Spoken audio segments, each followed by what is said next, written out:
मोहन खोली वाले मन ले लिया तेरा सहारा।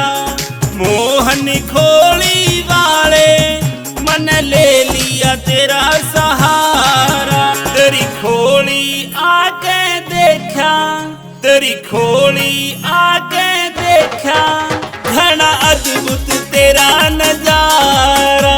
तेरी खोली आके देखा, घना अद्भुत तेरा नजारा।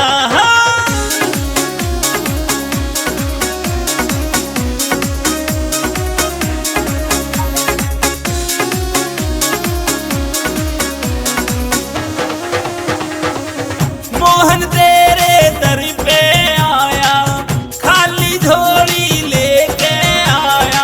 मोहन तेरे दर पे आया, खाली झोली लेके आया।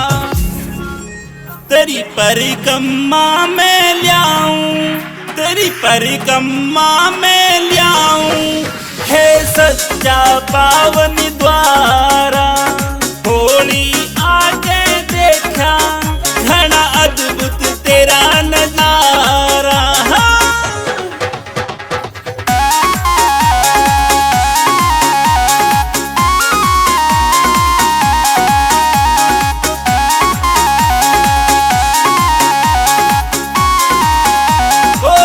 आई तोज तेरा मेला भरता, भक्तों के तू संकट हरता।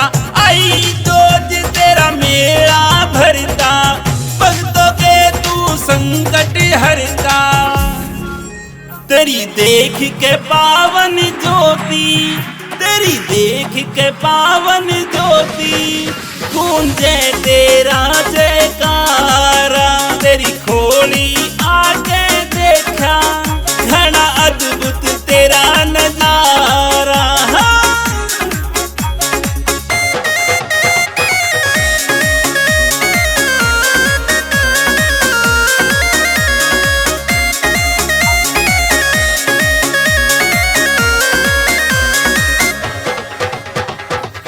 रतनवीर तेरे दर का पुजारी, जिस पे कृपा रहवे थारी। रतनवीर तेरे दर का पुजारी, जिस पे कृपा रहवे थारी। सुमित चौधरी की अब के बारी, सुमित चौधरी की अब के बारी, करता प्रचार तुम्हारा। तेरी खोली आके देखा,